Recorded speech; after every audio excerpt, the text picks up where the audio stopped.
এবং বিশেষ করে যদি বাঙালিদের ধরা হয় যারা খাবার জন্য বাঁচেন, বাঁচার জন্য খান।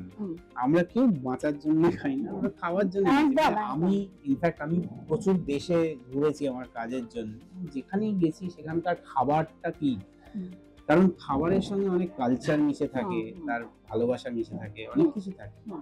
আমি এখানে আমার স্টাফেদের সঙ্গে যখন কথা বলি, আমি খুব একটা কথা খুব বলি যে আমরা মাদের মতো একটু সার্ভ করার চেষ্টা করি।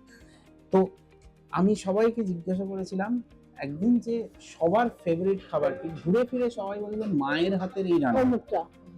তো মা কি পৃথিবীর সর্বশ্রেষ্ঠ শেফ? তা নয়। তাহলে কি আছে?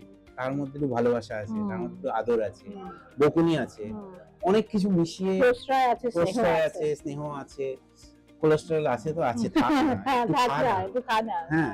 কিচ্ছু হবে না, এই ব্যাপারগুলো অভয় বলা যেতে পারে।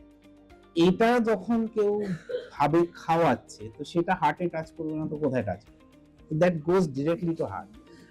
আর সেটুকু যদি আমরা কিছুটাও যদি মানে আমাদের এখানে সবাইকে বলা আছে এইভাবেই সার্ভ করো, যাতে যে মানুষটা এখান থেকে বেরোবে সে যেন মুখটা গম্ভীর করে না।